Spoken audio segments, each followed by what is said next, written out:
This says now graphically. All right, so let's see. This looks like it might be a lot of reading. So let's just take our time and go through this, right? Graphically, a point. So a point is well, I'll just read the whole thing, right? Graphically, a point is a solution to a system of two inequalities if and only if. And then it says lies in the shaded region, lies in the blah blah blah. Okay, let's go back because I don't even think we really fully understood this, right? So let's say graphically, a point is a solution. So a point, right? And I'm going to write this here. A point is anything that has an x comma y. That's what we're going to define as a point. Is a solution, okay? So to a system of two inequalities. So I'm going to just randomly make two inequalities. So let's say y is greater than 1/2 x plus 4. And just think of like any one, right? Y is less than 1/3x plus 8. Doesn't matter what it is. The main thing that matters though is you have something to like reference and it's there for you to like see. So if I were to graph this, let's say I graph like, I don't know, like it looks like this. I should probably do this in a different color, right? Let's say I put this in there. Okay, this is not a proper graph at all to represent this, but it's just to have an idea. And if we were to shade, let's say above, like that, and I should really do that in a different color, so let's just put that in a different color so we can understand the concept, right? Put this in a different color. I'm shading above, and then let's say I put this and I shade like this, right? Where do you think that the solution would be? And it would be, yeah, if you chose this spot right here, then you'd be totally right. Like, why did you choose that spot versus here or down here? Because they overlap, right? The two pieces overlapped. So knowing that now, we know that a solution is where the inequalities, okay, overlap. So let's see, that's horrible handwriting. So if it lies in the shaded region of the top inequality, but not in the shaded region of the bottom inequality. Okay, so let's just go back really quickly to this piece over here, right?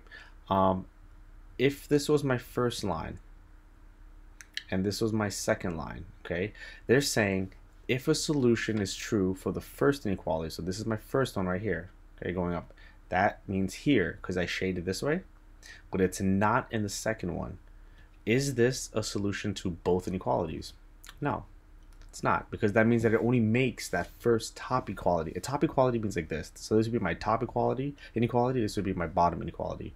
For the second one now, all right, lies in the shaded region of the bottom inequality, so it's this one. That's this line coming down, right? So here's coming down, we shaded, so that means a point here, but not in the shaded region of the top inequality, right? So this would not be it, because then this one would only work for the bottom one. Lies in the shaded region of both the top and bottom. So as I graph up, as I graph here, you see that they overlap. We're talking about there. That is definitely a solution, so absolutely. And does not lie in the shaded region of the top or the bottom. So the only place that doesn't lie is right here. This is definitely not a solution. Nothing there would work for any of them. So that's a no. All right. So moving on, okay. Again, this is like a throwback to what we did a couple of videos ago, because I like to change it up and I like to make sure that we are randomly grasping at questions and that we're just like going back and thinking, okay, I know how to do this.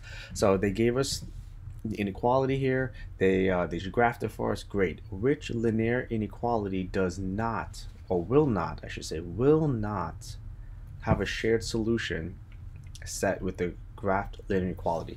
What the question is saying is this: which linear inequality, which one of these, if you were to graph it, right? Because this graph, or this inequality right here, represents this graph. If I was to graph another one, let's say I did that, right?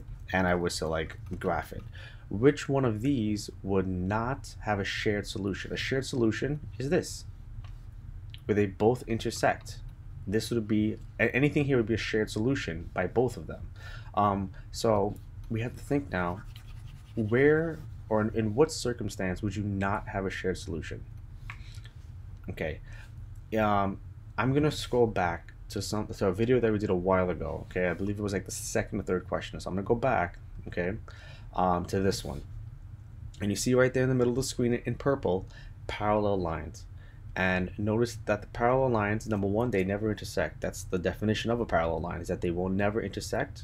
No intersection, there will be no solutions if it was an equation.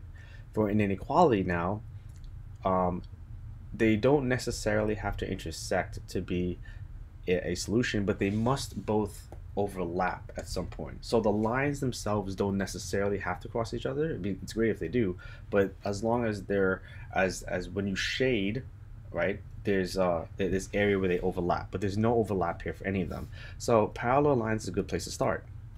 So when we come here now, for parallel lines, there's one major thing that defines a parallel lines, and that is they must have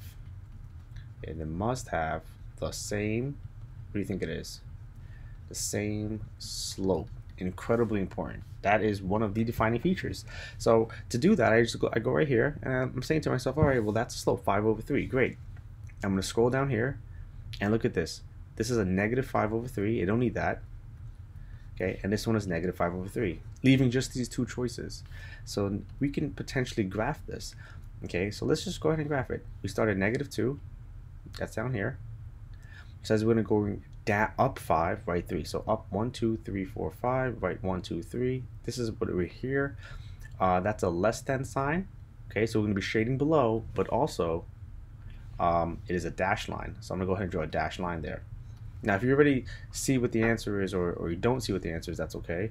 But do notice that this is definitely a parallel line, right? They are literally parallel to each other. We are shading below, and the reason why I'm doing this is because do both inequalities share a solution?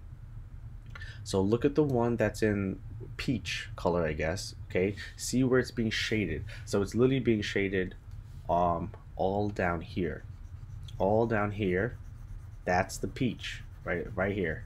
Okay, and then in the blue, that's also down here. So are they sharing a solution? Remember that's where they interact. Yes, if this is all of down here, sorry, whoa, that's not what I want to do, sorry about that. If this is all down here for the first orange line, do you see that the yellow and the blue, they intersect each other? So that means that this has a shared solution. So this would not be an answer for ours. Now, using that logic, we can obviously see why it would that it would be this one. But to really understand it, let's just go ahead and graph it. We start at 2, go up 5. Obviously, we can't do that. We're off the screen, so we go opposite, down 5, left 3. Okay. Oh, that's definitely not left 3. That's left 2 right here. All right. Draw the same exact line. So this is going to be a dashed line. All right. And the defining feature is, check this out, the greater than as you're going up is this way. So you essentially have shading here. Okay. If I erase this out, because we knew that that wasn't an answer anymore, right? This is gone. Okay, let me see. Can I just get rid of that? Let's see if that's going to allow me to get rid of that. Perfect. And if we go down here, right, this is the shading for this line. Do they intersect? Not really, because there's technically this like gap here, right? You see that gap, that's just white space. So they don't intersect there. So which means that we're not going to have any shared solutions. They have their own separate solutions. So for that one, the answer would definitely be choice 3. Okay, and then this one looks like we're going to be identifying the solutions from the graph of a system. So it's a little bit different. You have to kind of like think a little bit in the fact that they've already given you the inequalities. They've given you the shadings and everything.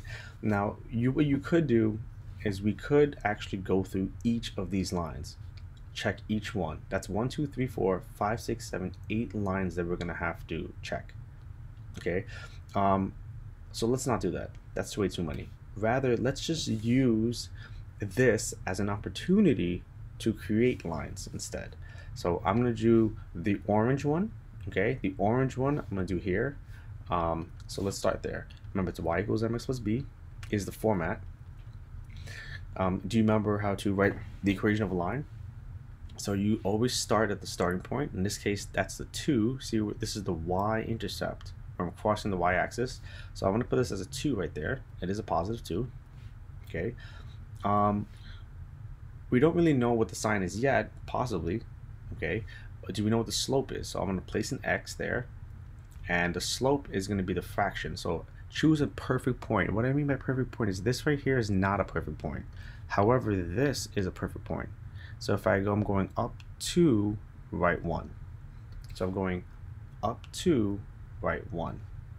Okay, and now since this is a positive slope, remember as you're reading the graph from left to right, if I'm starting here from left to right, the graph or the line is increasing, which means that if we're shading here, this is the area that's above the line. So we have a greater than, and being that it's a dashed line means that it stays as just a greater than, not a greater than equal to. All right, so this is going to be our first piece, and I'm just going to go ahead and just reduce this. So this is going to be 2 over 1 is the same thing as just 2. Okay, 2x plus 2, and we're going to box that right there. And then we're going to come to this side over here, and we'll say to ourselves, all right, I'll do this in this color. That's kind of not the same thing, but whatever. So our y-intercept is here. Okay, so we're going to, again, make our general formula. Okay, bring down everything that we kind of like know is going to be there. We're starting at positive 1. Okay, so the b value is positive 1. The x's and the y's, they're always going to stay there. This is going to be, what kind of slope is this? So choose any perfect point. I always like to start here, and it looks like we're going to be going down 1 and then right 2 to that point. So down 1, right 2. And since this is going from left to right, we're going down. That means we're shading below, so it's going to be a less than sign. Cool. So now that we have the lines, we can just go and see which one has this. So this one has 2x plus 2, right? So this has 2x minus 2, so this whole thing's out. Just hold things out. So 2x plus 2, perfect. Then we have negative 1/2 x plus 1, negative 1/2 x plus 1. This is the only one that seems to satisfy the lines. But just really quickly to go even further than that is see negative 3 comma 1 is right here. And this is in the shaded area. So I'm just going to go ahead and just shade this really quickly so you can see. This is the shading for the bluish line. This is the shading for the orange line. And you see where they intersect? This piece right here is where they intersect. This area is their intersection point. Big S. Okay? So that's all that we'll do here for this one. And then we'll continue with probably like the last video on this, and then we'll move into a new topic.